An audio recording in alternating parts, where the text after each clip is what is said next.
స్తుతులు చెల్లించాలి అనే విషయాన్ని మరొకసారి పరిశీలన చేద్దాం. అది మనం ఉదయం లేవగానే మనం ఎక్కువగా బ్రష్ చేస్తూ ఉంటాం. కోల్గేట్ అనే విషయం మీకు చాలాసార్లు కూడా మీకు తెలిసే ఉంటుంది. కోల్గేట్ అనేది ఒక పదము ఒక వ్యక్తి పేరు అన్నమాట.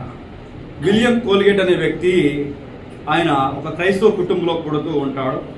అయితే ఆయన తన తల్లిదండ్రులు క్రైస్తవులుగా ఉంటారు. ఆ తండ్రి పేరు రాబర్ట్ విలియం.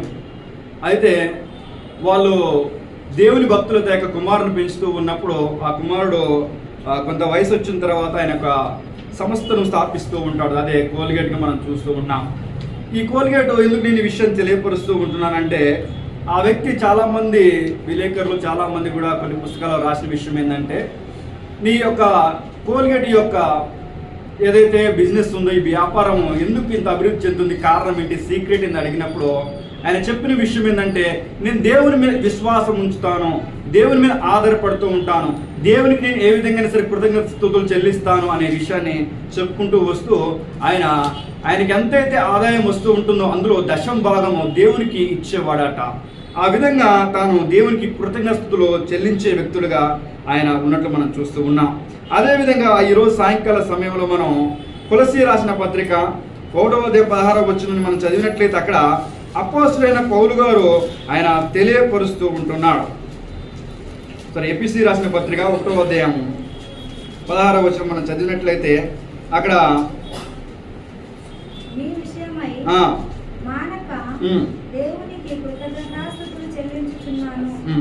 చూడండి, ఇక్కడ రాయబడిన విషయాన్ని మనం గమనించినట్లయితే అపోస్తలుడైన పౌలు గారు తెలియపరుస్తూ ఉంటున్నాడు, మీ విషయమై నేను దేవునికి మానక కృతజ్ఞతలు చెల్లిస్తూ ఉన్నాననే విషయాన్ని ఇక్కడ తెలియపరుస్తూ ఉన్నాడు.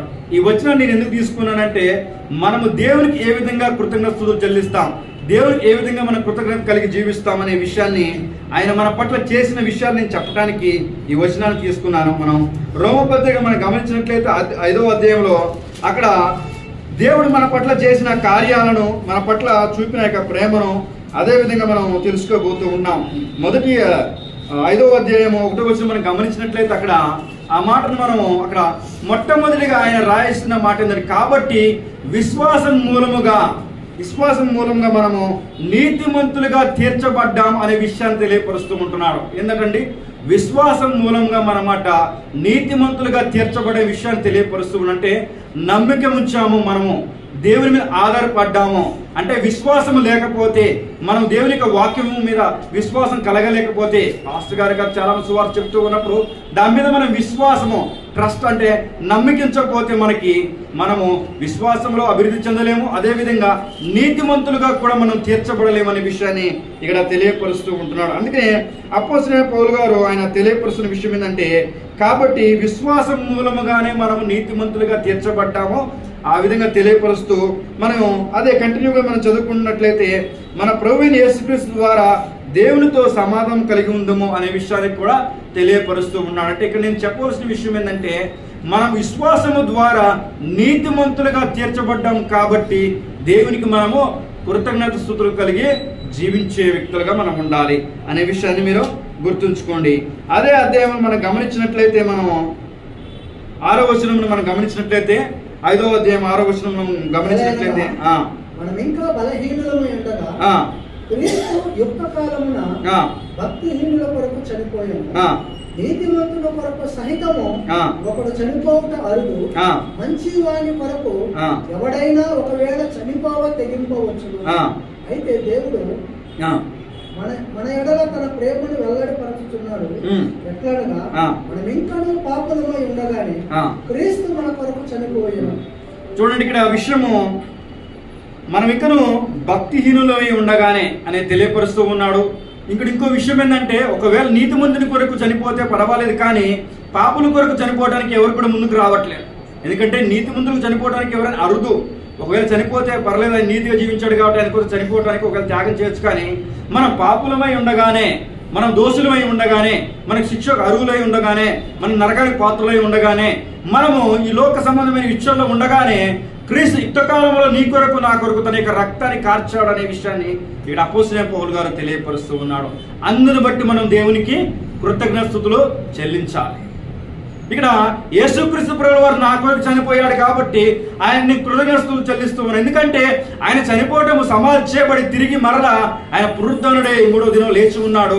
ఆయనతో పాటు మనం కూడా ఆయన లేకపోతూ ఉన్నాడు ఆయన రాకడలో. అందుని బట్టి మన దేవునికి కృతజ్ఞతలు చెల్లించే వ్యక్తులు అయి ఉండాలి. అందుకనే అపోస్తలుడైన పౌలు గారు క్లియర్ గా రాస్తున్న విషయం ఏంటంటే, ఎలాగైనా మన వికును బలహీనమై ఉండగానే క్రీస్తు యుక్త కాలంలో బలహీనుల కొరకును ఆ భక్తిహీనుల కొరకును చనిపోయిన అనే విషయాన్ని ఇక్కడ మనం చూస్తూ ఉన్నాం. అంటే మనము పాపానికి దాసులమై ఉన్నాము, పాపానికి బానిసలమై ఉన్నాము, పాపంలో మనం బలహీనమై ఉన్నాము. ఇక పాపం నుంచి మనల్ని విడిపించే వ్యక్తి ఎవరు లేరు. యేసుప్రభువు వారు ఆయన నీ కొరకు నా కొరకు ఈ లోకానికి వచ్చి మన స్థానంలో చనిపోయాడు కాబట్టి, మన పాపముల కొరకు మన దోషముల కొరకు చనిపోయాడు కాబట్టి, అందును బట్టి మనము దేవునికి కృతజ్ఞతలు చెల్లించే వ్యక్తులమై ఉన్నామని విషయాన్ని ఇక్కడ మనం చూస్తూ ఉన్నాం. మొట్టమొదటిగా మనము విశ్వాసం ద్వారా నీతిమంతులుగా ఉన్నాము కాబట్టి, నీతిమంతులుగా తీర్చబడుతున్నాం కాబట్టి, అందును బట్టి దేవునికి మనము కృతజ్ఞతలు చెల్లిస్తూ ఉన్నాం. రెండవది, మన కొరకు, మన పాపాల కొరకు, మన దోషాల కొరకు యేసుక్రీస్తు ప్రభువు వారు శిలువలో చనిపోయాడు, సమాధి చేయబడ్డాడు, తిరిగి లేచాడు. కాబట్టి మనము దేవునికి కృతజ్ఞతలు చెల్లించే వ్యక్తులమై ఉన్నాం. మూడో విషయాన్ని మనం గమనించినట్లయితే, అదే 5వ అధ్యాయము 3వ వచనము 5వ వచనం మనం గమనించినట్లయితే, నిత్య జీవం గురించి నిరీక్షణను మనం చూస్తూ ఉంటున్నాం. పరలోక రాజ్యం గురించి మనం నిరీక్షణ చూస్తూ ఉంటున్నాం. ఎందుకంటే ఆయన రాబోతూ ఉంటున్నాడు. ఆ నిరీక్షణ కలిగి మనం జీవిస్తూ ఉంటున్నాం. ఏమని?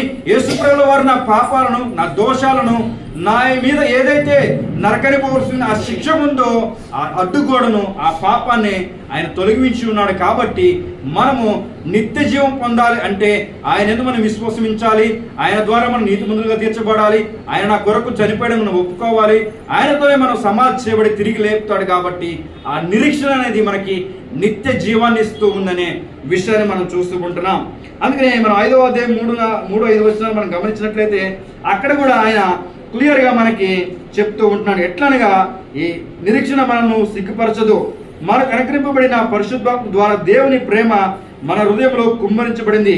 ఎలానగా మనవికను బలహీనమై ఉండగా క్రీస్తు యుక్త కాలంలో బలహీనుల కొరకు చనిపోయినను అనే విషయాన్ని ఆయన క్లియర్ గా మన కొరకు తెలియపరుస్తూ, అంటే ఒక నిరీక్షణ అనేది మనకు తెలియపరుస్తూ ఉంటున్నాడు. ఎందుకంటే యేసుక్రీస్తు ప్రభువు వారు ఈ లోకానికి వచ్చినప్పుడు ఆయన చాలా క్వశ్చన్లు వేస్తూ ఉంటారు యేసుప్రభువు వారిని. నీకు నీవే దేవుడిగా ఒప్పుకుంటున్నావు, నీకు నీవే దేవుడిగా చెప్పుకుంటూ ఉంటున్నావు అని చాలా చెప్పినా కూడా ఆయన దేవుడు నేను ఒకటే ఉన్నాము, దాని యొక్క చిత్తాన్ని నెరవేర్చడం కొరకు ఈ లోకానికి వచ్చాననే విషయాన్ని యేసుక్రీస్తు ప్రభువు వారు తెలియపరుస్తున్నారు. అంటే మనము యేసుప్రభువు వారు నీ కొరకు నా కొరకు చనిపోయాడని మనం ఏ విధంగా ఒప్పుకున్నామో అదే విధంగా ఆయన పునరుద్ధరణ లేచి ఉన్నాడు, అదే విధంగా ఆయన రాబోతూ ఉన్నాడు, ఆయన నిరీక్షణ కూడా మనకి ఇచ్చాడు, నిత్య జీవాన్ని కూడా మనకి ఇస్తూ ఉన్నాడు.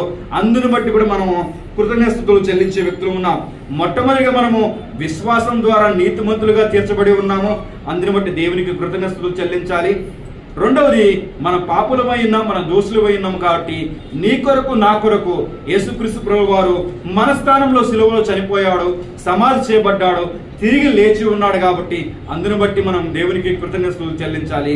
మూడో విషయము, ఆయన మనకి ఒక నిరీక్షణ ఇచ్చాడు, నిత్య జీవమును, ఆయన రాజ్యంలో నీకు నాకు స్థానం ఇచ్చాడు. కాబట్టి ఆయన మరలా రాబోతూ ఉన్నాడు. ఆ యొక్క నిరీక్షణ బట్టి మనం దేవునికి కృతజ్ఞతలు చెల్లించే వ్యక్తులమై ఉన్నాం. అందుకనే మీకు ముందుగా నేను చెప్పాను కదా, ఆ యొక్క కోల్గేట్ యొక్క విలియం కోల్గేట్, ఆయనకు కూడా చాలా సార్లు కూడా ఆయన యొక్క బిజినెస్ లో నాట చాలా మంది కూడా ఆయన పడిపోతూ ఉన్నప్పుడు, నువ్వు అది వేరే వాళ్ళకి అమ్మొచ్చు కదా, షేర్స్ వేరే వాళ్ళకి అమ్మితే బాగుంటుంది కదా అన్నప్పుడు, నేను నా దేవుని మీద విశ్వాసం కలిగి ఉన్నాను, నా దేవుడు నాకు సహాయం చేస్తాడంటూ కూడా ఆయన ఉన్నాడట.